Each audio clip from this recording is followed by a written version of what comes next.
I am so pleased to introduce our final speaker. This man's courageous work to defend liberty and expose the harm being done to our children was the inspiration behind this entire event. Alex Newman is an award-winning international journalist, educator, author, and consultant who seeks to glorify God in everything he does. He has written for a wide array of publications in the United States and abroad. He currently serves as a foreign correspondent for the New American Magazine, as a contributor to the Epoch Times, a writer for WND, WorldNet Daily, an education writer for Freedom Project Media, a correspondent for the Law Enforcement Intelligence Brief, and much more. I said earlier that his work inspired this event. Alex wrote a series of articles that were published in the New American Magazine titled Rescuing Our Children. This magazine inspired the women behind this event, Ronnie Moore, to do something and help spread the word about the dangers our children are faced with. I have also been deeply impacted by Alex Newman. I began working with Florida Citizens Alliance as an intern 3 years ago, and I would repost his articles almost weekly on social media, and I always looked forward to reading the next one. His work has made a huge impact on my decision to get involved in helping K-12 students in Florida find alternatives to public school. Alex Newman digs deep and finds the truth, no matter how unsettling it may be. Please give a warm welcome to Alex Newman. Thank you all so much for being here. For everybody watching at home through the live stream, thank you. And I normally start my speeches with a joke because that's what they teach you to do at public speaking school, but I just came from a funeral, and it just underscored so much what's at stake here. It was a young relative of mine, and the Bible says that Satan roars around like a lion, seeking whom he may devour. He wants to devour your children, okay? And you've heard at this conference today, yesterday, it's coming through the entertainment industry, it's coming through the public school system. I'm going to show you today what the government school system is doing to our children. And, you know, homeschooling, it's not going to save your children. Jesus Christ saves your children. But it's your job as a parent to protect your children from that evil lion that wants to devour them. And if you don't do it, who's going to do it? You think the politicians are going to do it for you? Of course they won't, right? I'm going to show you what they're doing right now to your children. There we go. Look at these polls. This data is just mind-blowing. 70% of my generation, it's always terribly embarrassing to admit you're a millennial because everybody just looks at you like, oh, you're a dummy. Okay, that's good. But 70% of my generation, it describes themselves as socialist. Okay, our freedom in this country is not going to survive another generation, folks, and the data proves it. You keep looking here. Millennials, again, the first generation in all of American history where Christians are in the minority. And the next generation after us is even worse. You guys remember when Obama said, whatever we once were, we're no longer a Christian nation. It pains me like you can't imagine to agree with Obama. But he was right. That's the direction we're moving in. We are no longer a Christian nation if this continues. 50% of young Americans today say they don't even know if God exists. And that takes some brainwashing. I'll tell you, they've done studies. Children all over the world understand that they were created by a God who's loving and who's all-powerful. It doesn't matter if their parents are Hindus or Buddhists or atheists. It doesn't matter. They all understand that they were created by a God who's wonderful and powerful and loving. Now, Adolf Hitler, total monster, National Socialist. Speaking of socialists, if you wonder what's coming for us, just look at all the other nations that have fallen to socialism. Hitler was a socialist, and he was wrong about almost everything, but he was right about one thing. And this is one of those real quotes. You know, there's so many fake quotes, but this is a real one. He alone who owns the youth gains the future. And Curtis talked about that earlier. Right? All the dictators of the 20th century understood if you want to dominate the future, the way to do it is to dominate the minds and the hearts of the children. And this is now a reality in the United States. A lot of people haven't realized yet that this is the direction we're moving in. We have never invested as much in public education as we should have because we've always had kind of a private notion of children. Your kid is yours and totally your responsibility. We haven't had a very collective notion of these are our children. So part of it is we have to break through our kind of private idea that kids belong to their parents or kids belong to their families and recognize that kids belong to whole communities. Once it's everybody's responsibility and not just the households, then we start making better investments. Yeah, kids belong to the whole community, right? Collective child rearing.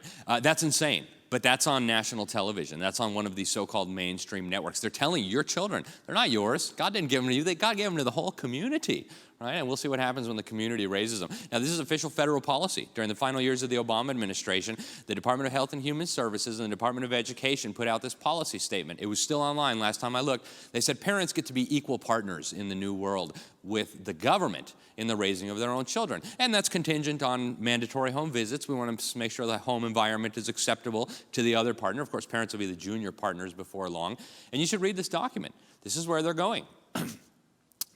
This was the Secretary of Education under Obama for 7 years. Look at how open they've become. And there's certain kids we should have 24/7 to really create a safe environment and give them a chance. I think all of our schools should be community centers. Our schools should be open 12, 13, 14 hours a day with a wide variety of after-school. Yeah, so 8 hours a day is not enough. So we just need some of the kids 24/7 and the others 12, 14 hours a day, right? Maybe you can give them a goodnight hug if you're lucky, right? And Hillary Clinton told us this was coming over 20 years ago, 2 decades ago. She said it takes a village to raise the children, and by village she means government. Right? So the government's going to raise your children. And here's what happens when the government raises your children. I'm from Florida. We had a shooting down there. And these two geniuses appeared on every national media network. And you should have heard them. I mean, I don't know if you watch much TV. I don't, and I don't recommend it. But if you did, you saw these kids on TV, the girl with the communist Cuban patch, said, our parents don't know how to run an effing democracy. Just wait till we're in charge. We're going to disarm everybody. And then we won't have any more school shootings. I guess nobody told them that in the 1930s, a 7-year-old could order a fully automatic machine gun from the Sears catalog, no questions asked, and we had no school shootings. Obviously, the problem is not the accessibility of firearms, right? The problem is what the public schools are force-feeding to our children, and I'm going to show you what that is. Before we do, I do want to point out that they're preparing them for something, okay? This is not an accident. It's not just we woke up one day and suddenly we decided we would dumb down our kids and indoctrinate our kids. There's an agenda here. And because I don't want anybody to have to take my word for anything, that's why I bring these videos, because I know some of this stuff is just so incredible. But I want to let these people speak for themselves. They'll tell you what they're preparing your children for. Listen to this. We have before us the opportunity to forge for ourselves and for future generations a new world order, a world where the rule of law, not the law of the jungle, governs the conduct of nations. When we are successful, and we will be, we have a real chance at this new world order, an order in which a credible United Nations can use its peacekeeping role to fulfill the promise and vision of the UN's founders. Yeah, so credible United Nations are going to use their peacekeeping role, by which he means their military forces, the child-raping lunatics who have been caught all over the world. 60,000 women and children raped by UN troops just in the last 10 years, according to the group Hear Their Cries. That's based on UN data. They're going to use their peacekeeping troops to enforce the vision of the UN's founders. Isn't that cute? On one side of the table, you had Joseph Stalin, one of the worst butchers to ever walk on this planet. And then on our side of the table, we sent this guy, Alger Hiss, and boy, did they love him. That should have been our first clue that something was wrong, right? They made him the first Secretary General of the United Nations. He was the chairman of the conference that wrote the UN Charter. And then we put him in federal prison because he was a spy of the aforementioned butcher. Okay, he was working for Joseph Stalin. So why would we want to give up the beautiful vision of our founding fathers, the idea that all men are created equal, the idea that all men are endowed by their creator with certain inalienable rights, and that we institute government to protect that for the vision of a bunch of mass-murdering gangsters? Somebody should have asked Bush. Okay, but it's not just Bush. It's not just a Republican problem. Here is the Communist Party candidate for 2020. The task we have now is to actually create a new world order. Yeah, New World Order. And this has been going on for a while, right? Here's another Democrat. After 1989, President Bush kept said, and to his phrase that I often use myself, that we needed a new world order. Yeah, so they all agree they need a new world order, right? When Bill Clinton's not hanging out on Pedophile Island with his buddy Jeffrey Epstein, who, by the way, didn't commit suicide, this is what they're doing. They're planning for the New World Order. And what do they mean by New World Order? Well, George Bush told us, right? And actually, they tell us in their own documents. I'm going to walk through a couple of them. And the reason why I'm showing you these documents is because they're just so honest about what they're doing. That's the amazing thing. Sure, they won't tell you on CNN. They won't tell you in the Washington Compost.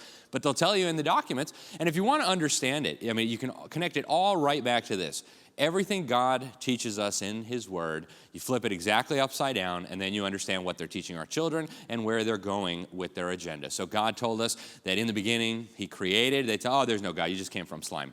God told us that he created male and female. Oh, that's bigotry. Now we know there's infinite genders. God told us that marriage is between a man and a woman. Oh, no, that's old-fashioned bigotry. Today we can have like 5 guys, 3 girls, 2 transgenders, and a cat. That'll be a marriage, right? We know that God ordained private property. God said, thou shalt not steal.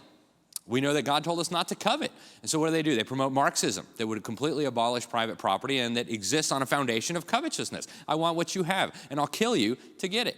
Right? God tells us don't murder, so they teach us that you have a right. They found it in the penumbras of the Constitution to murder your unborn children. Okay? God created the nations. So what do they tell us? Nations and borders are racist. Just every single thing God teaches us, flip it upside down and you'll understand where they're going. You can tie everything they're learning right back to that. Now, they've got a couple of international agreements that are guiding this process, Agenda 21 and Agenda 2030. They'll tell you Agenda 21 is a conspiracy theory if you watch too much CNN. Watch this, though. Oh. Wonder if I ran out of battery. Oh. We went too far.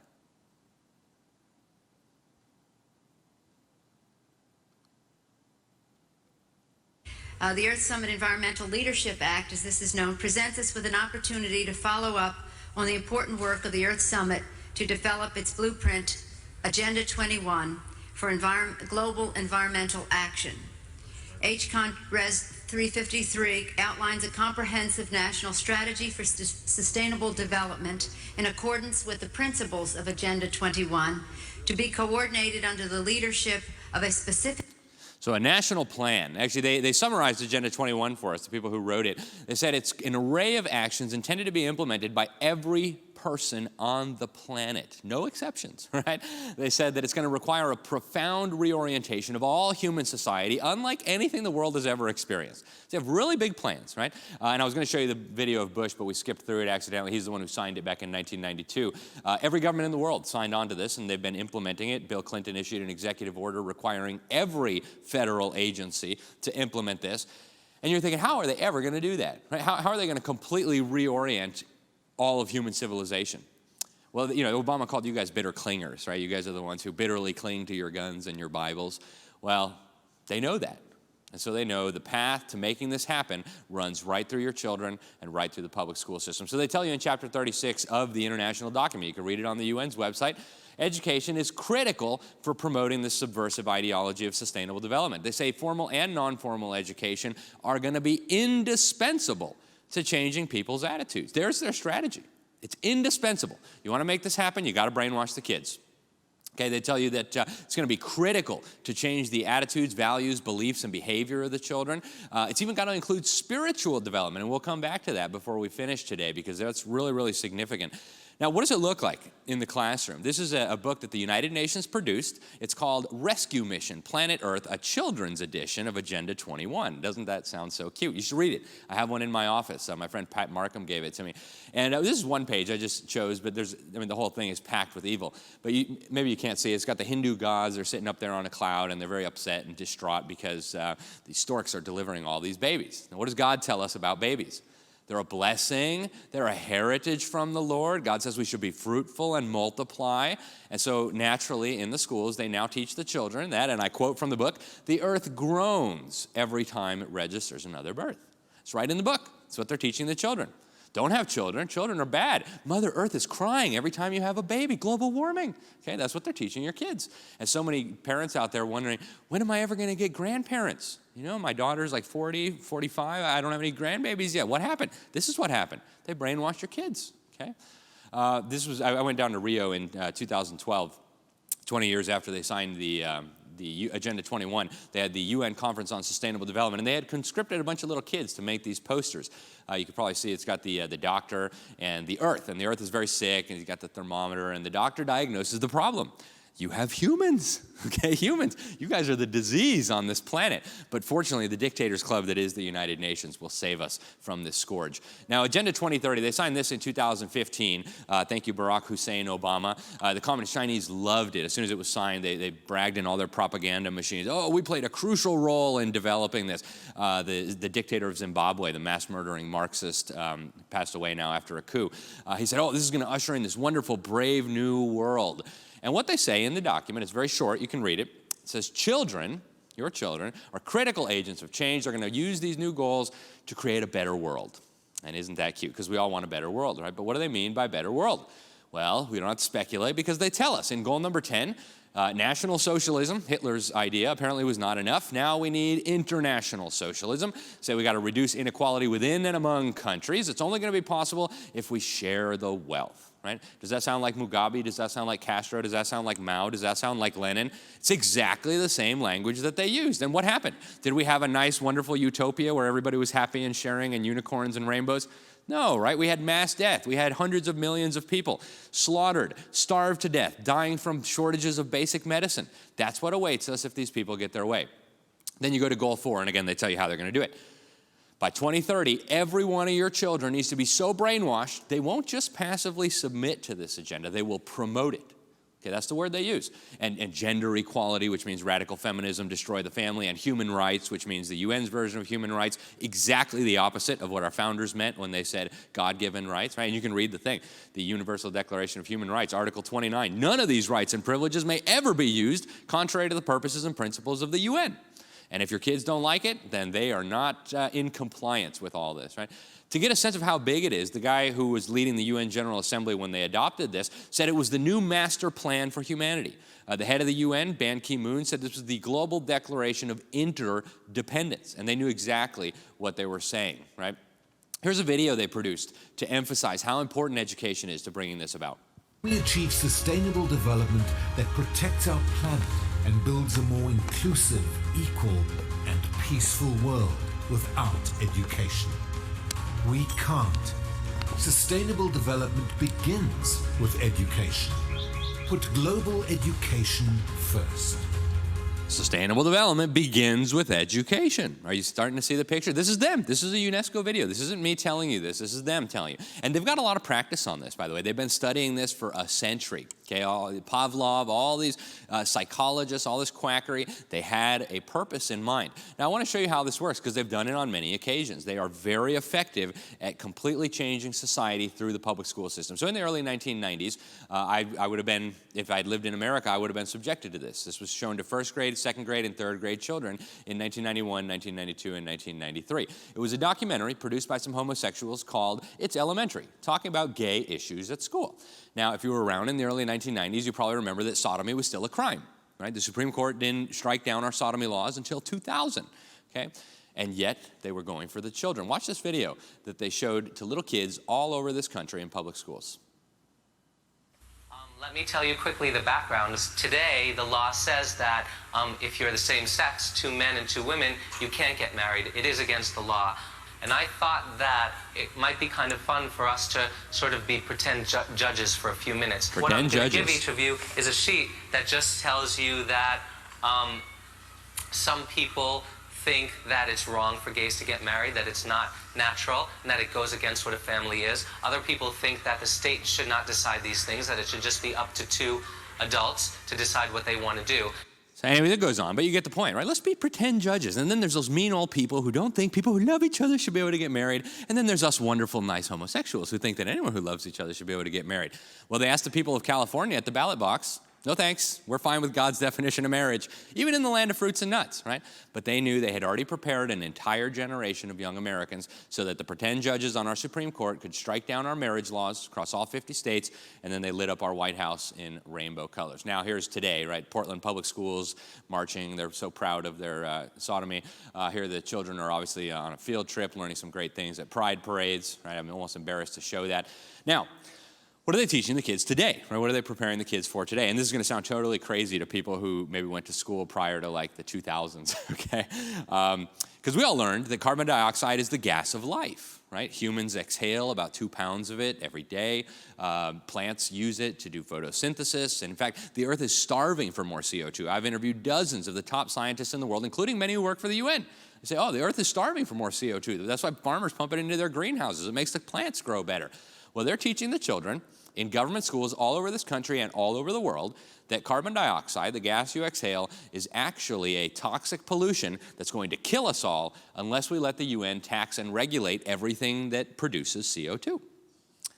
And now, from a scientific perspective, it's completely ludicrous. It's idiotic beyond description. But from a totalitarian perspective, it is brilliant because there's nothing that any person can do. Nothing. I mean nothing. You can't sleep. You can't eat. You can't die without CO2 coming out.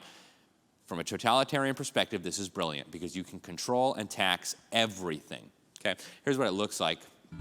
We hope that as many schools as possible will follow examples like this, and we will support them in their efforts. Education is a powerful tool to address climate change and to ensure that the rights and needs of people today and tomorrow. Yeah, education to address climate change, right? And I want to show you this video of what it looks like in a public school in America. Uh-oh, went past it, sorry. But yeah, these are public schools in America that I want you to see. You've heard the reports. The globe's warming. It's our fault, and the consequences will be terrible. Children are frightened. I worry. My mom worries. The water might rise and it might flood the whole town. We won't be able to survive for long. What are you most worried will happen? We'll all die. Are there some people who say this isn't true? Yes. Yes. Might they be right? No. How do you know they're not right? Well, because the earth is getting hotter. Where do you learn this? School in my state of Florida. Looks more like a doomsday cult, but you know.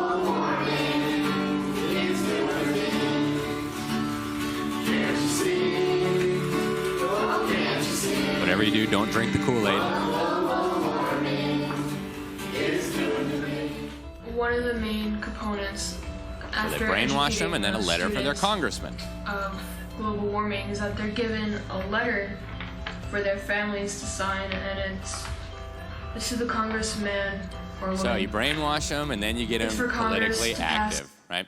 And here they are standing on the steps of the legislature demanding more climate legislation and more restrictions on the gas of life.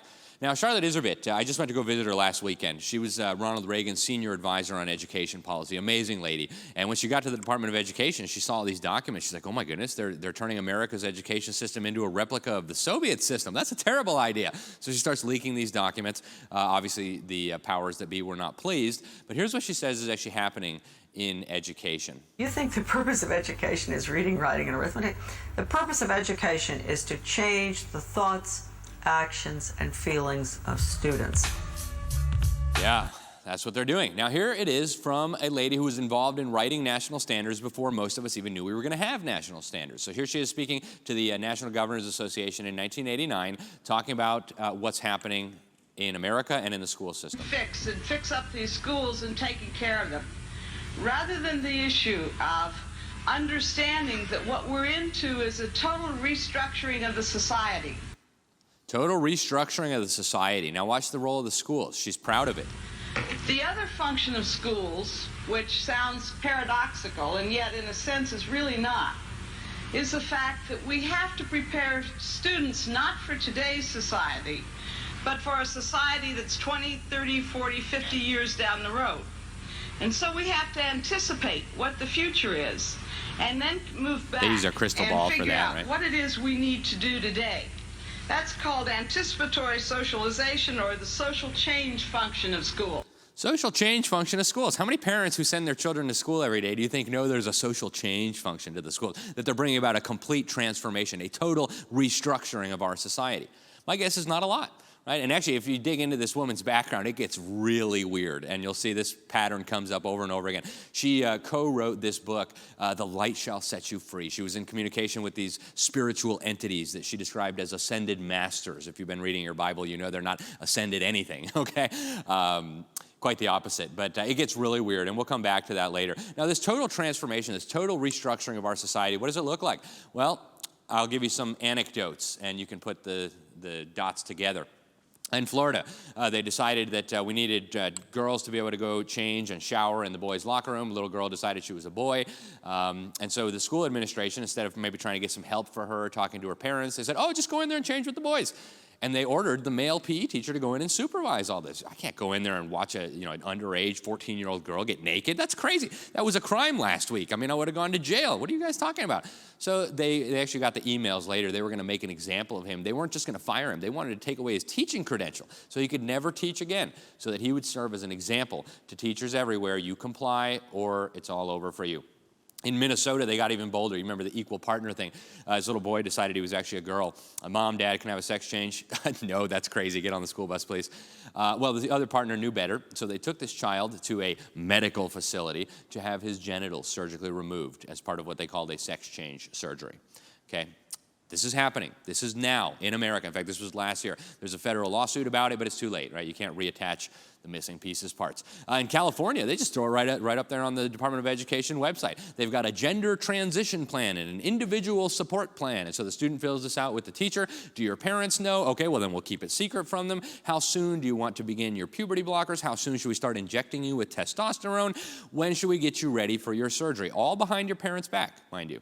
Right? 10 years ago, you couldn't get an aspirin for your students without asking parents' permission. Now, they can take you to have permanent sterilizing mutilation surgery behind your back, okay? And this is on their website. You can read these documents for yourself. 5-year-old children in California under the health education frameworks is one of the books they were recommending. Who are you? There's infinite genders the kids can choose from. They give them 15 to choose from as examples. They got agender, bigender, trigender, neutral, free spirit, weird things I can't even pronounce. Obviously, this is a man in a dress with some demon horns, so you would know where it came from, right, straight from the pit of hell, reading stories to little children. They call it the Drag Queen Story Hour, and they go to public schools all over America, kindergartens, first grade, third grade. They read these horrible stories to these children, trying to normalize perversion. You've got, this is from the NEA that Rebecca was talking about earlier. Watch this. They formed a partnership with the Human Rights Campaign, a radical organization that wants to shut down your church and throw you in jail if you won't agree and bow the knee to their crazy ideology, to their false idols. This is a video they sent out as part of their partnership to teachers all over America. Watch this.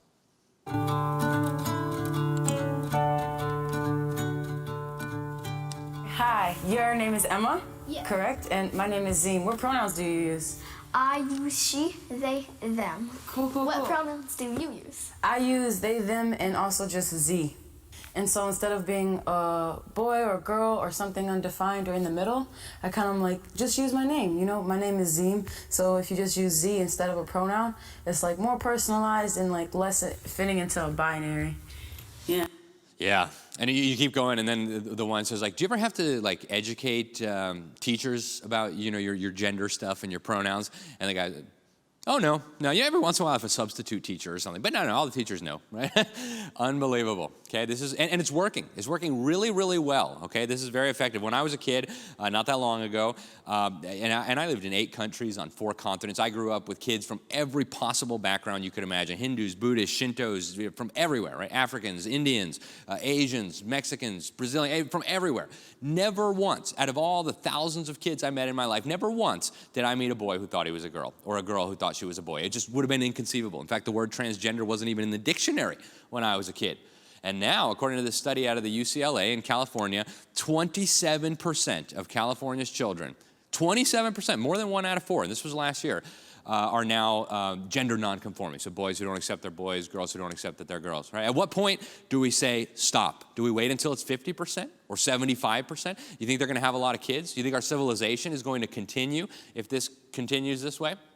I can assure you that it won't. And people say, oh, I live in a conservative state. That's not going to affect me. I'm in Utah. I'm in South Carolina. I don't have to worry about that. Well, I was in Utah right before the corona craziness hit, and I had some meetings with some education officials there, people on the boards and stuff like that, and I found out, this is data that they gave me, there has been a 10,000% increase in the number of minor girls who are transitioning to a new gender. 10,000% in 5 years.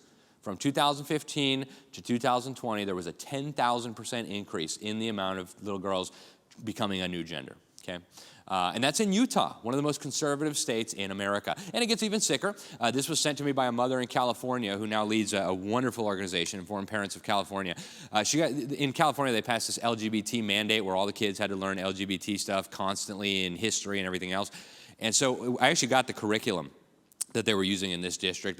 First they teach about Harvey Milk, oh, how wonderful, a hero of the LGBT movement. No mention of the fact that he was a child rapist and that some of his victims committed suicide.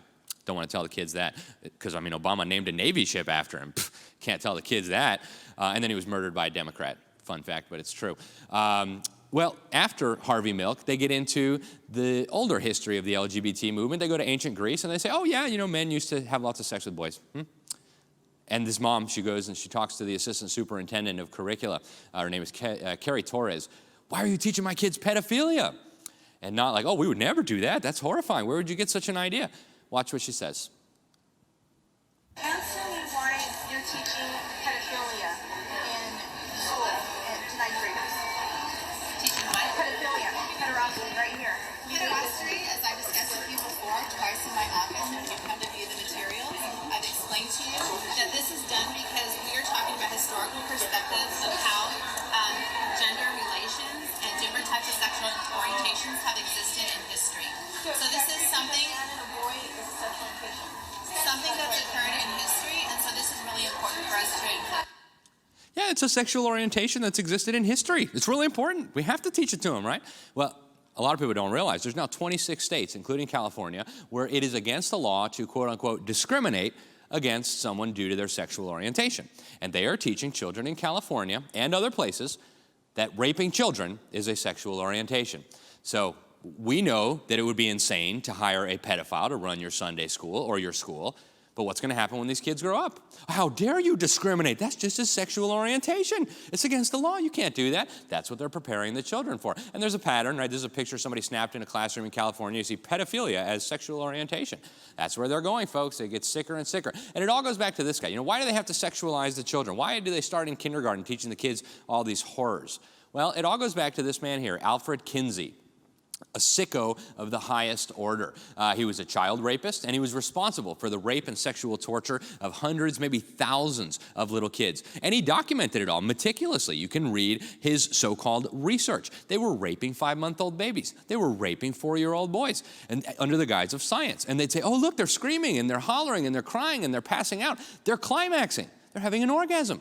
That means children are sexual beings from birth, and so we have to get them as early as possible into sex education classes. And all of you are probably thinking, that's the sickest thing I've ever heard. It is. And that's the foundation of sex education in schools in America and all over the world. This guy's so-called sex research, okay? Beyond sick. Now, Obama, of course, pushed the Common Core on us. And again, there is no education going on in the school system. And parents are so confused. They think their kids are getting an education. They put 2 subject matter experts on the Common Core Validation Committee, and only 2. One of them is Dr. Sandra Stotsky. And they asked them to look at these standards and certify that they were acceptable, that they were okay. And these are people who agree with the idea of national standards, who weren't opposed to that. Well, Dr. Sandra Stotsky said, no way. This is going to reduce the critical thinking abilities of children. These were written hastily by people who didn't care how terrible they were. And they're taking out all the great literature and they're replacing it with Obama's executive orders and EPA regulations on roof insulation. Even if the kid could read, who in the world would want to read EPA regulations on roof insulation? It's absurd. So no, she refused to sign off on it. They just took her name off the website, pretended she didn't exist. Then you had this guy here, Dr. James Milgram, mathematician from Stanford University.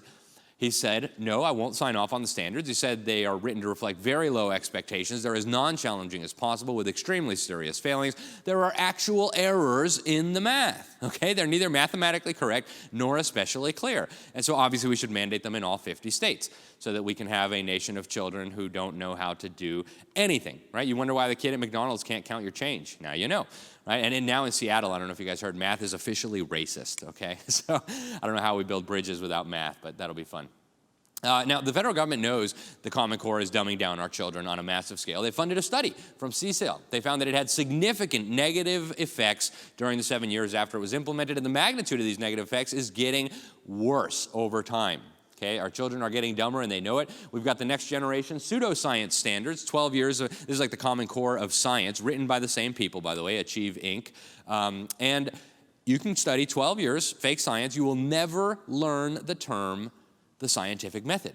What you will learn at every single stage is humans' emissions of CO2 are causing catastrophic climate change, and we're all going to die unless we let the UN tax and regulate us, and you came from slime over billions of years, and there is no God, and somehow you came from a monkey. Okay? As long as you agree with those things, we'll call you a scientist, even if you don't know anything else.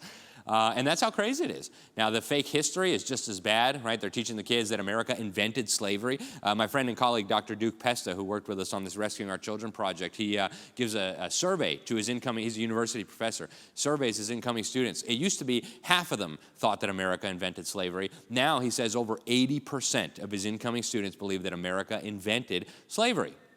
Obviously, they haven't read the Bible, or they'd know something, right? I mean, the Jews were slaves in Egypt, right? We all remember that.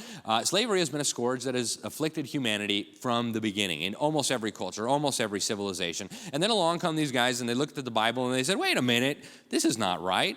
God created us equally, and God endowed us all with inalienable rights. And within 100 years, we ended slavery, not just here, but all over the world. And it took a long time. You could still buy and sell slaves legally in Mauritania until 2007.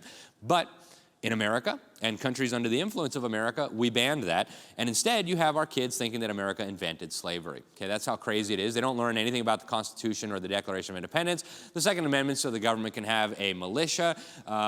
Trump is a racist extremist. This is what they're teaching in Common Core aligned textbooks and advanced placement history books, right? Trump was a racist. His supporters were all a bunch of racists. Here they are bowing down to Allah on a field trip. Here's a classroom in Wichita.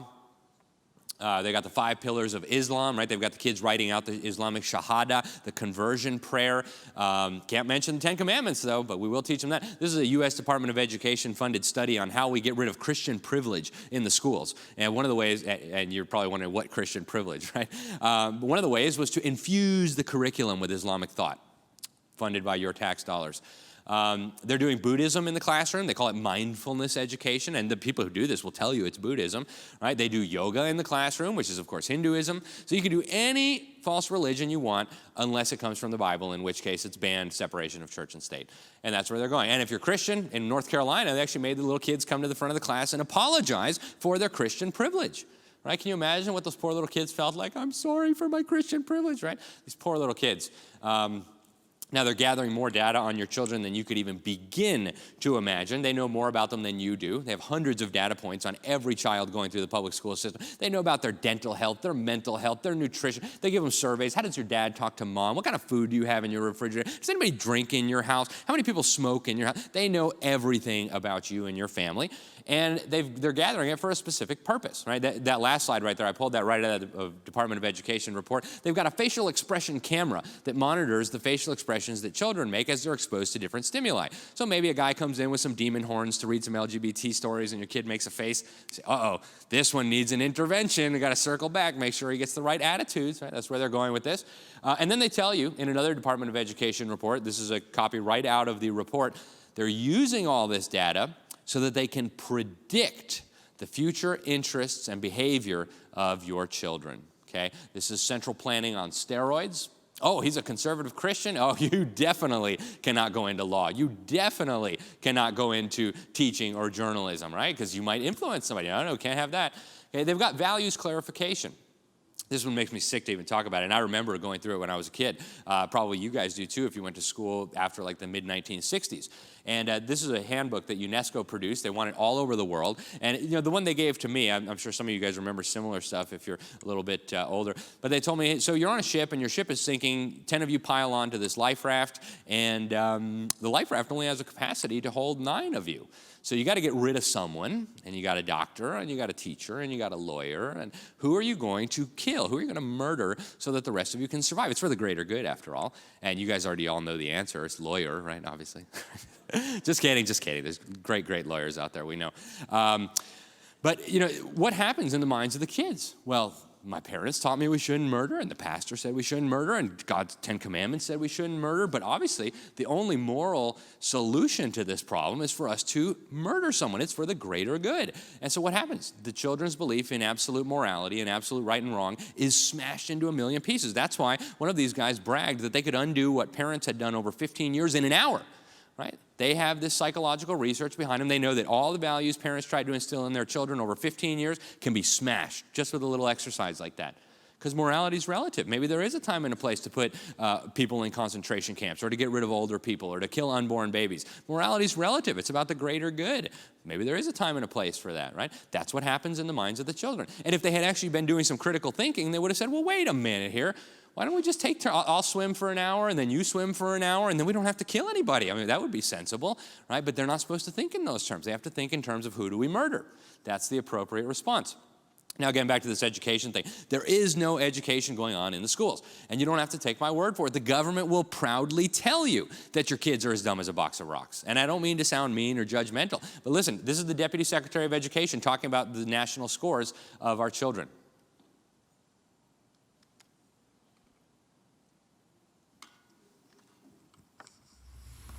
The National Assessment of Educational Progress, the NAEP, which is called America's Report Card, reports that two-thirds, get this, two-thirds of American 8th graders are not proficient in any core subject. All right, two-thirds of America's 8th graders are not proficient in any core subject. Could we have a refund, please? Right? We spent $12,000 to $20,000 per child per year for at least 8 years, maybe 10 if you include kindergarten, and they're not proficient in anything? Nothing? Not even like drawing? They're not proficient in anything? But that's what our own government is telling us. Okay, why don't we get a refund? Can you imagine if a businessman said, I'm going to sell you a product that does X, and it did the opposite of X? You'd take him to court and you'd sue him and you'd say, give me back my money. And yet the public schools say, oh, you just need to give us more money. That's the problem. We just need more money. They always need more money. And your kids are still as dumb as a box of rocks. In fact, they've never been dumber than they are today. And that's just the truth. And that's what the government's numbers show. Even back in the 80s, before I was born, Ronald Reagan put together a commission, the National Commission on Excellence in Education. They said the very future of our nation, our future as a people, is under threat as a result of this so-called education system. They said if a foreign power had imposed it on us, we would have viewed it as an act of war. And we should view it as an act of war. It was. Okay? Americans were once the most highly educated people on this planet. John Adams wrote in a letter to a friend that a native of America who can't read or write is as rare as a comet or an earthquake. Okay, you might see one every great once in a while, but it's like, whoa, look at that, a comet. Everybody would be astounded. Right? Thomas Jefferson used to brag that American farmers were the only ones in the world who read Homer. This was all before we had a government education system. Fancy that. Read the Federalist Papers. Go read them today. Go find yourself some college kids. Say, hey, read these. Huh? I don't get it. Right? No idea. Okay? And yet these were written for average Americans. These were written for farmers and blacksmiths and shopkeepers, not for PhDs in political science. Okay. There was a lot of data on this as well. DuPont de Nemours did a study in 1812, national education in the United States of America. He said most Americans can read, write, and cipher, do math. Not more than 4 in 1,000 are unable to write legibly, even neatly. If you look at the government's numbers for today, almost half of us are functionally illiterate, or so close to it that we might as well lump them together in the same category. Why? Why were Americans so educated back then, and why are they so dumb today? I love this law. This was actually the first education law passed in North America. It was up in the Massachusetts Bay Colony. And they passed this law, and it was called the Old Deluder Satan Act. And they said one of the chief projects of that old deluder Satan is to deny men knowledge of the scriptures. And so we need to make sure everybody in our colony can read. Interesting, right? You wonder, why can't half of Americans read today? I submit to you that this probably has something to do with it, right? There's somebody who doesn't want our children reading the scriptures. Okay, and they were very deliberate about this. Now, I'll give you a very condensed history of the public school system, because a lot of people it's just like as American as apple pie. We've always had public school. What would we do without public school? How would children get educated if the government didn't do it for us? Well, this is a relatively new idea, and in fact, it was incredibly radical less than 200 years ago. This guy here, Robert Owen, is the first guy we can find, other than Plato, the totalitarian who wanted philosopher kings to run your life. Robert Owen was a communist before Karl Marx. He set up this ridiculous colony in Indiana called New Harmony. Total failure. After 2 years, the thing collapsed because communism is ridiculous, because it violates every precept that God has revealed to us in his word. And yet, he got the wrong idea. The colony didn't fail because communism is ridiculous. The colony failed because the children were too selfish and they hadn't been brainwashed to believe in collectivism and communism. So he wrote these essays. Actually, the ambassador to Prussia got a hold of these essays and took them back to Prussia. And the Prussian dictator said, ooh, I like that idea. I could mold the minds of the children in my principality. Let's do that. Interior minister, set me up a school system and tell parents they better send their children here right away. Now, in America, it took a long time for this idea to catch on. Robert Owen was rather impatient. So he created a secret society. And we know about it because this guy here blew the whistle, Orestes Brownson. He was part of the secret society. He said it was modeled on the Carbonari of Europe. And the goal was to influence public opinion and to get men elected to the legislatures who would be in favor of having the government educate children. Okay, which at the time was pretty much inconceivable. There was a few towns that had, public schools, but they were nothing like what he was talking about. Then Horace Mann came along and he looked at Prussia and he said, ooh, that Prussian idea of government schools, let's do that in Massachusetts. So he got himself selected as the first ever in all of American history Secretary of Education for a state, for the Commonwealth of Massachusetts. He's called the father of American public education. He rejected the Bible, which at the time was like, what do you mean, education without the Bible? That's like the dumbest thing I ever heard of. That's not even possible. So he had to be quiet about it, but he said, under the guise of getting rid of sectarianism in the schools, we got to get rid of the Bible. He actually went to Prussia, and he loved what the Prussian dictator was doing. He wanted public schools to equalize all men. So a little socialist in the making, wanted the Bible out. And one of the most destructive things he did was introduce this thing called the whole word method of teaching reading. It was developed by a reverend who was teaching deaf children, so it was really a great idea. Deaf children can't hear sounds, and so if you tell them that a T makes a T sound, that doesn't mean much to a deaf child. So they said, why don't we just teach them to read the whole word as if the word itself were a symbol? So when you see these squiggly lines, that means cat, not k, t. And sound it out. And so for deaf children, this was remarkable. It was a great leap forward, no pun intended, in terms of being able to educate deaf children. But Horace Mann brought this into the public schools that he had created in Boston. And it was such a disaster, it only took a few years for all the schoolmasters, 38 of them, I believe, they put together an essay completely debunking this ridiculous idea. They wrote, they were very proper back then, but they wrote that this change proposed by Mr. Mann is neither called for nor sustained by sound reasoning. And you should read the essay. Actually, Sam Blumenfeld, my friend and late colleague, republished it in his book, The New Illiterates. So you can read that essay there. It's brilliant. It's a total takedown of the whole word method of teaching reading. Well, we didn't hear about it again for another 50 years until this guy came along, John Dewey, a socialist. Rather than looking to Prussia, he looked to the Soviet Union for his inspiration. He actually went there. He wrote all these essays about how wonderful education was in the Soviet Union. They're instilling a collectivistic mentality in all the children. Isn't that great? Now, he wrote an essay called The Primary Education Fetish, and Sam and I, Dr. Blumenfeld, reprinted it in our book, Crimes of the Educators. I've got a few copies if you want to see them. And he wrote in this essay, change must come gradually. To force it unduly would compromise its final success by favoring a violent reaction. So he knew we got to make these changes slowly, or parents and teachers will absolutely lose their minds, and our whole plan will be in ruins. So he went over and got a nice fancy position at the University of Chicago. The Rockefellers gave him $3 million to set up an experimental school, graduated a bunch of kids who couldn't read, couldn't write, couldn't tell right from wrong, and they said, aha, that's perfect. Let's do that nationwide. So he went over to Columbia University, took up a spot at the Teachers College, the most prestigious teacher college in all the world to this day, and started training up an army of little minions to go out across America and brainwash teachers and brainwash students. He resurrected the whole word method. And then it really took off after World War II, because after World War II, all these school districts had all this money. They said, oh, let's buy all these new fancy schmancy textbooks coming out of Columbia University. And John Dewey had prepared these.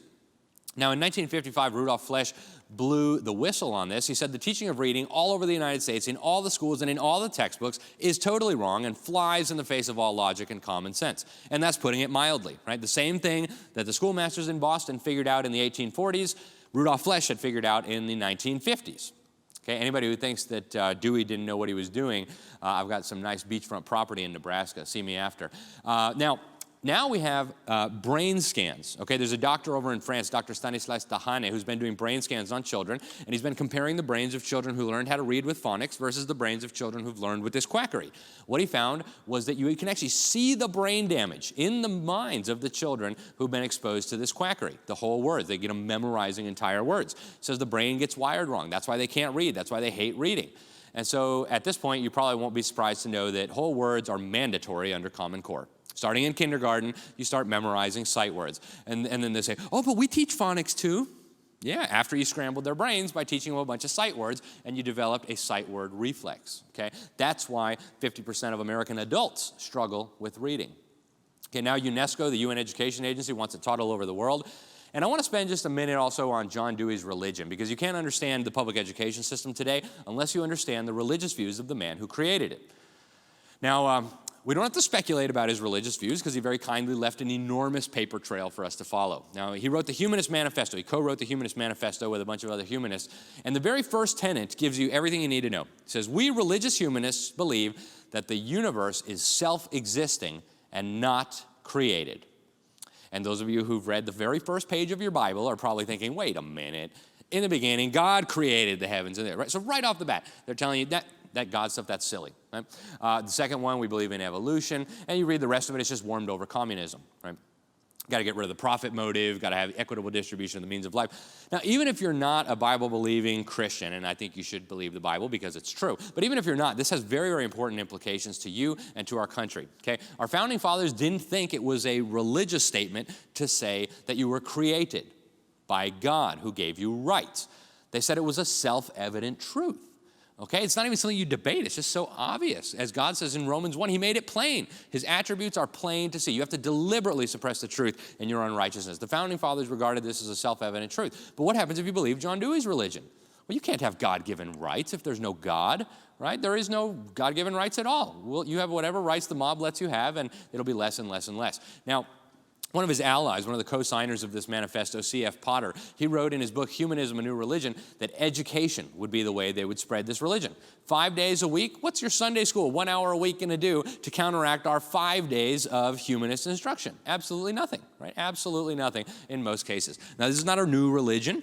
If you keep reading in Genesis, go to Genesis 3:5, you'll see that we have heard this lie before, the idea that man can be God, the idea that man can decide for himself what's right and wrong.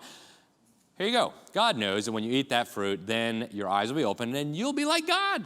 You'll be able to decide for yourself what's right and wrong, right? This is a satanic lie from the pit of hell, and now it is the established religion of the United States. Thank you, Supreme Court. In 1962, they ruled that we couldn't have prayer in our schools, right? It was a non-sectarian prayer written by Catholics, Protestants, and Jews. God, we acknowledge you. We ask your blessings. Can't have that. Unconstitutional. 1963, can't have Bible reading in school anymore, right? Well, at least one of the justices recognized what was going on here. Because, you know, they cited the First Amendment. They said the First Amendment requires that. Well, the First Amendment says Congress shall make no law. The state of New York is not Congress. My local school district is not Congress. Okay? But this justice here, Justice Potter Stewart, he knew what was happening. And he actually wrote in his dissent that what happened here was not the realization of a state of neutrality with respect to religion, but rather the establishment of a religion of secularism or humanism, as John Dewey would have called it. And this is now the official religion of the United States, taught to all of our children at taxpayer expense in every one of our schools. That's exactly what the founders wanted to prevent, right? The federal government forcing a religion and forcing us to support it with our tax dollars. Now, the idea that the First Amendment prohibited religion in school would have been absolutely ludicrous, right? Most of the states, when the First Amendment was written, actually had established churches. So obviously, the founders didn't mean to exclude any religion from any public body or any public function. But what they did, the Supreme Court did, was exactly what the founders intended to prevent, right? But they said Congress. They never imagined in a million years that the Supreme Court would establish a religion, but they did. And now we're close to the end of the presentation, but I want to show you this is now going global, right? The UN now has this master plan to brainwash all kids all over the world with the same garbage. After World War II, they set up UNESCO, the UN's education agency, and they were very open right at the beginning, right? The guy who actually led it at first, Julian Huxley, Aldous Huxley's brother, was the head of the Humanist Society, and he was the head of the Eugenics Society, these kooks who believed that certain races were superior. I mean, they believed Darwin's lies, that certain races were superior, that we should selectively breed people to get rid of, as Margaret Sanger would have called them, human weeds. Okay, this is the first guy who ran UNESCO. a humanist who believed in scientific racism or pseudo-scientific racism. Now, if you read their documents, they said right at the beginning, we've got to get God out of the schools. We've got to get the family influence out of the children's minds. And then in 1990, they got really bold. They got a global agreement on education called Education for All in Thailand. And they just came out and said it. All children should learn from the same standards, and it's now a responsibility of all humanity, right? It's a common responsibility to come up with these standards, not your school board, your family, your legislature, none of those things. In 2000, they came out completely out of the closet. They just said, hey, education's got to change the attitudes, values, and beliefs of your children. Directly in the text, right? No more beating around the bush, okay? And they're very serious about this, right? Here's the Secretary General of the UN in 2015 talking about what education should do. Education must do more than produce individuals who can read, write, and count. It must nurture global citizens who can rise to the challenges of the 21st century. All right, quick show of hands. How many people here sent their kids to school so they'd become good global citizens? Still none. Okay, so I've given this talk to many thousands of people, and never once has anyone said, I do, right? Because people don't send their children to school to become good global citizens, right? Far from it. But they're very bold now. In 2016, the UN had a global action plan, and they said now education needs to shape the spirituality of your children too. And they have a big plan. This was the head of UNESCO at the time, Irina Bokova. She's an actual member of the Bulgarian Communist Party. Her dad was on the Politburo. She served as a foreign minister to this mass-murdering dictatorship. They slaughtered about 250,000 people out of a population of about 7 million, mostly Christians and people who didn't like communism. And she hates me with a passion, which just makes me smile from ear to ear. But a true story. She sent out this press release while she was running UNESCO, and she said, we have the collective duty to make sure that all the children have the right values to shape the future as responsible global citizens. They're telling you to your face, this is what they're doing. Okay, here's a UN video bragging about what they're doing. The Education 2030 Agenda is our roadmap to inclusive and quality education for all. UNESCO, the UN's specialized agency for education, is leading the global and regional coordination of this ambitious goal, responding to cutting-edge global challenges, supporting countries to build better education systems, and monitoring progress to make sure the world stays on course. Helping countries to build better education systems, and they're monitoring progress to make sure the world stays on course. And with that fancy British accent, I mean, how could you disagree? They sound so smart, right? Incredible. But, I mean, they're not talking about America, right? I mean, they're not going to help us build a better, they're not going to monitor our progress, are they? Oh, yes, they are, okay? You guys remember Arnie Duncan from the beginning. Well, he spent 7 years as Secretary of Education. He gave this speech to UNESCO in 2010. He said, you guys are our global partner in global education reform. He bragged that we're turning your children into green global citizens. He said we're infusing sustainability into every element of the curriculum. He quoted a communist terrorist, and I won't tell you which one because we'd need another presentation, but he said education is the most powerful weapon you can use to change the world. How many of you guys knew education was a weapon? Right? And they're not kidding. It's a weapon, all right. They said it's a global public good, unconstrained by national boundaries. So we've got a global education system. And they're dead serious about this, okay? This guy here on the screen is Robert Mueller. He was the Assistant Secretary General of the United Nations. And if you read his writings, he was a wackadoodle of the highest order. He said the UN was the body of Christ. Okay. He also said that we need to steer children toward this new order. And he wrote the UN's World Core Curriculum.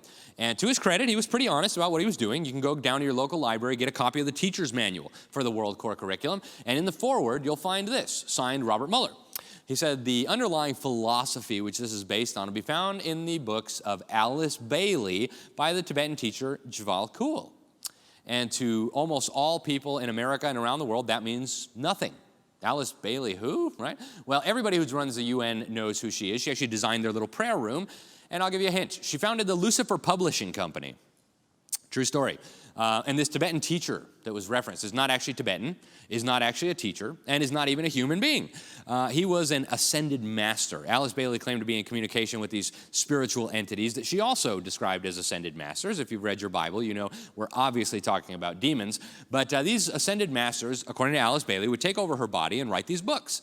And the World Core Curriculum that the UN says should be taught in every school on the planet was inspired by Alice Bailey and her ascended masters. Well, here's what she wrote, or her demons wrote, in Education in the New Age, okay? If we want to know what the new education system is going to look like, we ought to read her books if they're based on her teachings.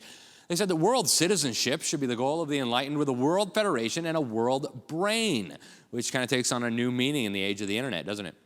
Our problem is to attain the kind of overall synthesis that Marxism and neo-scholasticism provide for their followers, but to get this by the freely chosen cooperative methods that John Dewey advocated.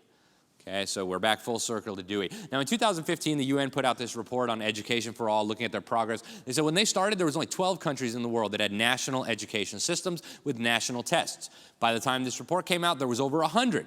In America, we call that system Common Core. Now, Bill Gates, everybody knows Bill Gates funded Common Core, $2.4 billion of his own money. What less people know is that in 2004, he went over to UNESCO headquarters in Paris and signed an agreement with UNESCO. Phyllis Schlafly actually got the document and posted it on the internet. They agreed they were going to create a global master syllabus, global master teacher training program, global standards, global curricula, global technological programs, so all the kids in the world could learn the same garbage. Now, they're not kidding, right? Here's a propaganda video produced by the people who brought you Common Core explaining exactly what's going on here. Up until now, it's been pretty hard to tell how well kids are competing in school and how well they're going to do when they get out of school. Is a girl in your neighborhood being taught as much as her friend over in the next one? Is a graduating senior in, say, St. Louis as prepared to get a job as the graduate in Shanghai? Well, it turns out the answer to both of these questions is no. Because Shanghai, years, right? That's a weird choice. States have been setting different standards for what students should know and be able to do at each grade level. What we really need are clear goals. That's where the Common Core state standards come in. The standards are consistent from school to school, and they match up against international standards. They match up against international standards, and there you have Seattle, Chicago, Shanghai, and Paris. So even though local communities will still design their own curriculum, with the same rules, everybody can compete on the same kind of staircase. Should our children in America be learning from the same standards that the victims of mass murdering communist Chinese dictators learn from? I would hope not, right? And they say, oh, we have shared values. Oh, I wonder what shared values those might be, okay? Now, all this is really bad news, and I know for some of you who've never seen this stuff, it's probably overwhelming and incredibly depressing. But there are solutions, and there is some good news. One of the really good pieces of great news is that 7 out of 10 Americans want their children out of the public school system. Right? They would not send their children there if they didn't believe they had to. The problem is they don't recognize how urgent this situation is. Right? It's like the building's on fire, and they don't realize. Okay, so talking about solutions, what can we do about this? Can we reform this system? Well, I would say no, you can't. It's doing, people say it's broken. It's not broken. It's doing exactly what it was designed to do. It's making your kids dumber, more indoctrinated, more hateful, more anti-American. They reject the Word of God. Why? Because that's what the people who created it wanted it to do. So you can't fix it if it's not broken. I argue, well, actually, the humanists argue, this was interesting. They said the classroom is going to become the arena of conflict between the rotting corpse of Christianity, is what they say, right, in this book, in the Humanist magazine in 1983, and the new faith, humanism. Okay, and they're not kidding. Orestes Brownson, remember the guy who blew the whistle on the secret society that Robert Owen set up? He said their goal was to destroy Christianity. And the way they were going to do it was to create a government school system where they were going to exclude all religion. So this is what it was intended to do from the beginning. Now, if we can't fix it, what can we do? Well, we've got to get our children out as quickly as possible in as large a numbers as possible. And I know you're thinking, oh, we're not going to be able to get all of them out. That's probably true. Okay, but if we can get 30% of them out, we'll have a much better chance of protecting our families, protecting our liberty, protecting our nation than if we leave 87% of them in this indoctrination system. So we need to think, as my good friend Ray Moore says, in terms of Dunkirk, right? And for those of you who went to public school, a quick refresher, the British Army was stuck on the beaches at Dunkirk, completely surrounded by Adolf Hitler's National Socialists. They were on the verge of being totally annihilated. And so the British people got on their knees and they prayed and they said, God, we really need your help, please. And then they got to work, right? Everything that could float went across the English Channel, picked up as many fighting men as possible, and took them back. Fishing boats, commercial vessels, shipping boats, Navy ships, yachts, whatever it was. And guess what? They're not speaking German in the British Isles today, thank goodness. They may be speaking Arabic soon, but we'll leave that subject for another day. But that's what we need now, right? We need a Dunkirk operation to rescue our children. We've got churches all across America. They're sitting empty now 7 days a week, right, with coronavirus. Those could all be schools. There's plenty of resources in the body of Christ to get our children out of this system. So parents, I probably don't even need to say it, but just to be crystal clear, you've got to get your children out. Okay, you've got to get them out. And, I don't blame you. I don't judge you. You didn't know this was going on, but you've got to get them out. Grandparents, talk to your children. Get your grandchildren out. You saw what they're doing to them, right? And think about it as a fire, okay? The school building is on fire. Only it's worse than a fire because a fire only hurts your children physically. Right now, the schools are destroying your children mentally, academically, spiritually, morally, and physically, right? For goodness gracious, they're actually mutilating your children under the guise of giving them sex changes. What more do you need? The school building is on fire. We're not going to set up a committee. We're not going to have a petition. We're not going to go do a protest. We're going to run inside the building, grab our children, and run out that door as quickly as we can, and then sound the alarm so that everybody else can get their children out. That's the terms we need to be thinking in. Now, pastors, I know there's more and more pastors who now are doing the right thing. You have got to tell your congregation about this, right? The devil is like a lion, and he's trying to devour the children in your congregation. You're supposed to be the shepherd. You're supposed to be keeping the sheep safe. If you don't tell them what's going on in the public schools, you're not doing your job. And now you know. Now you can't unlearn it. So go tell your congregation, right? Rabbis, priests, whatever it is. You got to tell them. Help provide alternatives. You could set up a school right in your church. And as always, we need to go back to the Word of God so we can understand what is the purpose of an education. And God says it's so that you can have a good job and then buy a nice car and then go retire in Florida. No, right? And who should be in charge? Well, if you open your Bible, Caesar should be in charge. Wait, no, right? Caesar shouldn't be in charge. And the purpose of education is not to get you a good job. This is what God says about education. He says, you, parents, should train up the child in the way that he should go, and even when he's old, he will not depart from it. He's not talking to Caesar. He's talking to you, Mom, you, Dad. In Deuteronomy 11:19. You shall teach them to your children, talking of them when you are sitting in your house, when you're walking by the way, when you wake up, when you lie down. There's no time. It doesn't say whenever Caesar doesn't have them, right? It's like all the time you need to be teaching your children. That's what homeschoolers do, and that's what you should be doing. We also know about education. God's word teaches us a lot about education. You go to Proverbs 9:10. The fear of the Lord is the beginning of wisdom. Proverbs 1:7. God tells us that the fear of the Lord is the beginning of knowledge. And here we are sending our kids off to school where we know they can't even mention the name of the Lord, much less teach the kids the fear of the Lord, and we think they're going to get knowledge and wisdom. Okay, we need to go back to our Bible, right? They're not going to get any knowledge. They're not going to get any wisdom. It's a fraud. It's a counterfeit. It's a failure. There's no knowledge in the public school system. And what happens when you don't have knowledge? Well, God tells us again, right? Hosea 4:6, my people are destroyed for lack of knowledge. In Isaiah, God tells us his people go into captivity for lack of knowledge. Sound familiar, guys? We're going into captivity. We're on the verge of being destroyed because we don't have any knowledge, because we sent our kids to be educated in schools where you can't even mention the Lord, okay? Harvard was a good school at one time, true story. This is what they said was the purpose of education. The main end of the student's life and studies is to know God and Jesus Christ, which is eternal life. That's the main end of life, right? That is the purpose of education, and Harvard understood that once. We were blessed to be born in a free country where we have self-government, and that means there's a secondary purpose to education. That is to be able to govern ourselves. Okay, God told us the purpose of government, Romans 13, is to punish evil. How are you going to govern yourselves and punish evil if we don't even know what God says is evil?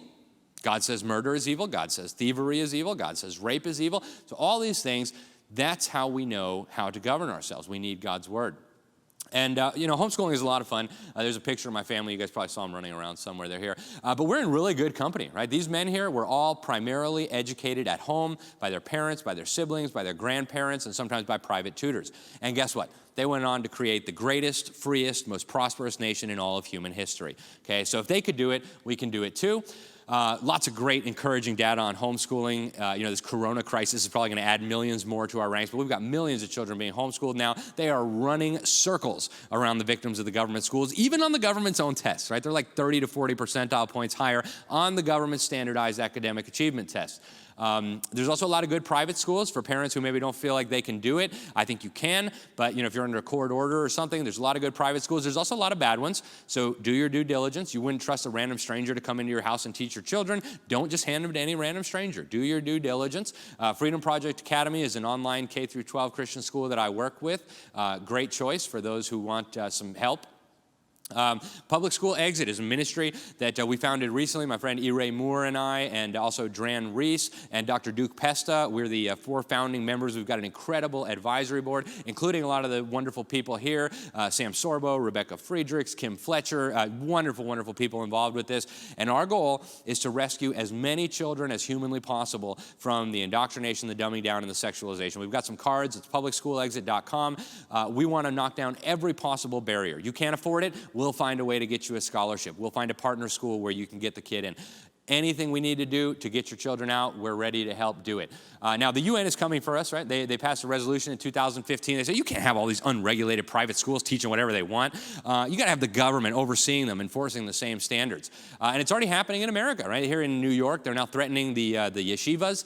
Say, you're not teaching them enough government mandates, so we're going to shut down all your Jewish schools. Well, they're coming for the Christian schools, too. In Florida now, they're all writing all these in all the newspapers, oh, they're the LGBT discrimination, and they're teaching the kids that the Bible is true. How dare they? Right, so they're coming for our private schools. They're coming for the homeschoolers. We need to be aware of that. And just a refresher, they're indoctrinating, they're sexualizing your children, they're dumbing them down at an unbelievable scale. And, you know, a lot of us who love America, who love liberty, well, I've got the Second Amendment, right? They'll never take my freedom. I got my gun. And, you know, I'm all about the Second Amendment, too. I'm a huge Second Amendment supporter. But guess what, guys? They don't need your guns. They've got your kids, okay? What are you going to do with your guns when your kids are the ones who show up to take them? The answer is absolutely nothing. You're going to hand them over. Okay, so with the kids, they don't need our guns. They'll come for those when they're good and ready. Now, Hitler put it like this. He said, when an opponent declares, I will not come over to your side, I just calmly say, your child belongs to us already. You will pass on. Your descendants, however, now stand firmly in the new camp. In a short time, they will know nothing else but this new community. And folks, that's where we are now. Talk to your average victim of a government school. Ask them about our history. Ask them about the Bible. They know nothing. They know climate change. They know gender ideology. They know transgenderism. They know all that. But they don't know anything about anything that matters. We're there now, folks. We have a massive project ahead of us if we're going to turn this around. So as Ray says, we need an exodus from the government school system. You probably all got a copy of this magazine as you walked in. For those of you watching at home on Roku, on the Tekken Network, and on live stream and all that, get a copy of this. Go to thenewamerican.com/rescuingourchildren. It's a special report that we did. Ray, Dr. Duke, Israel Wayne, a whole bunch of amazing people collaborated to make this happen. You can also get the DVD of one version of this talk and help get the word out. Give it to your pastor. I want to close with a scripture because I don't want anybody to think that, like, if we just go vote the right way, or if we just, you know, go have a protest or something, or even just get our kids out of the public school, that everything's going to be okay. It's not a political battle. It's not an economic battle. It's not even an educational battle. It's a spiritual battle, and God makes that very clear to us in His Word.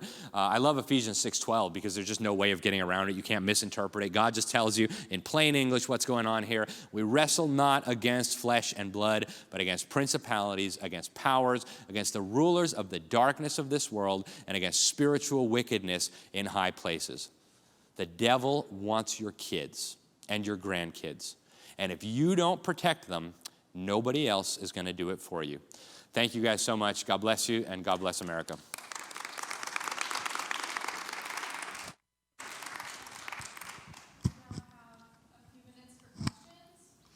We got one from online. By the way, we got kicked off Facebook, which means we're doing something right. Woohoo! All right. Let's see. Where is this? How does the International Baccalaureate program fit into the UN goal? Great question. And I actually went to international schools all my life, and that was always a big thing, the International Baccalaureate. Oh, we're so sophisticated, we're so worldly. Well, the IB program is a project of the United Nations, and it is designed to brainwash children into the ideology of globalism. Now, God tells us that He's the one who created the nations. In fact, He says that multiple times in His Word. God created the nations. Globalism is evil by definition. In fact, the last time they tried to create a global government, they built this big tower, and God was so upset He came down and confused their languages, right? So God doesn't like globalism, but the IB program is specifically designed to train up a managerial class of brainwashed globalists who will run the global system. And, you know, I grew up in this world. So I'm very familiar with it. The kids involved in this, they actually believe this stuff. They believe that they're doing good. They believe that if we get rid of nation states, we can get rid of war, and we can all live in peace, happiness, harmony, and we can sing Kumbaya, right? But God tells us what happens when they say, oh, peace, safety. Yeah, right, we're not going to get that. So the IB program is very, very dangerous. It is specifically designed to instill globalism in the minds of the children who they think will be not the real elite, but the kind of wannabe elite, right? The managers who will oversee the globalist system. Very, very dangerous program, and I would advise parents to stay away from it, and children. Thank you. Again, I invite anybody to ask a question if you have any. I have one. So when was the point when, I mean, your research is so extensive, it's amazing. What was the point where you really realized what was going on and wanted to dig deeper? Well, good question. Thank you very much. You know, I never experienced the American public school system. It's kind of a weird story. I grew up outside of the United States, and then I didn't even finish high school either, like Sam. I was expelled in like 10th grade and never went back because I thought it was dumb. So, you know, all I knew was that I didn't like school, that it was stupid, that it was boring, but, you know, other kids seemed to do okay. So, but then as I started journalism, I think it was in 2010 or 2011, I came across a little blurb in my local newspaper about these national standards. I was like, that's interesting, national standards. I thought we lived in a constitutional republic where the 10th Amendment says all powers not delegated to the United States were reserved to the states and the people. Who's making national standards? That's weird. So I started digging into it, and I came across Common Core. I started writing about Common Core.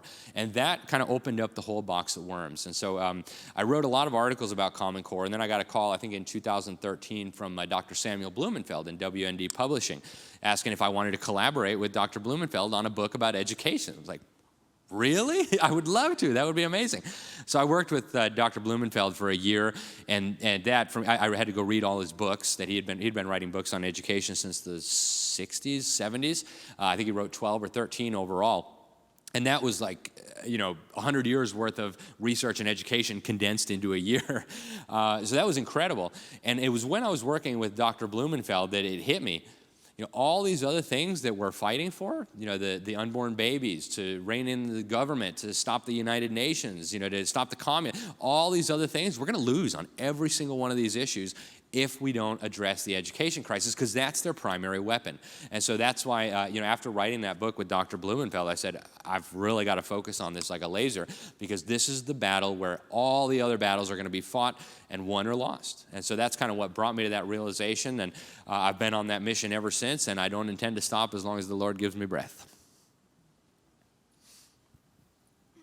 I have another question. So once we all leave here today and we go on with our busy lives, can you give us some advice? Like what are some, what's some action that we can take here forward? How can we spread the word about the public school exit and talk to people about this issue? Awesome. Yeah, thank you so much. So, I think the most important thing for parents, the most important thing you can do for your children and for your family and for your country is to get your children out of the schools. Okay, and after you're done with that, then we still need you, right? Your job's not over. I know homeschooling is a big task, but we still need you. And so help us get the word out there. Your average parent, they know something's wrong. They want their children out, but they don't know how bad it is. And the same is true with a lot of pastors. So we need to educate the opinion molders in our communities, the pastors, the rabbis, the radio hosts, the business people in our community, because they can help us get the word out. And so we've got a lot of resources and tools for that. The Rescuing Our Children magazine is one. We've got the second edition, so order 100 of those and give them to the elders at your church, and give them to public school teachers, your neighbors, your children, whoever it is, so that they understand what's going on here. Publicschoolexit.com is our website. Lots and lots of resources there. If you need help, we're partnering with Christian schools all across America to help put children in there. And we've got things you can print out. If you want to talk to your pastor, we've got a flyer you can print out on the biblical reasons why children should not be with Caesar all day. So those are the types of resources that we hope people will use. That's why we're creating them. We hope people will use these resources to educate others in their community, and then we can rescue as many children as possible. Thank you, Alex, so much. Again, a round of applause for Alex. That was just amazing. Please stay tuned. We have an amazing panel of all the speakers. You can send your questions. Now is the time to send your questions through the live chat, as well as our audience here. Come up with some questions. We have a few minutes of a break. There's nothing in this world more precious than a child. we treasure the immeasurable value and undeserved gift of children. God calls on all of us to protect the minds of our children from those who regard them as commodities. Marxist indoctrination, sex trafficking, and the enticement of the pop culture industry are crimes being committed against our children even as we speak. And that's why we are here. Would you join us in an effort to rescue them? Text the word rescuing to 50155 to donate any amount. Thank you.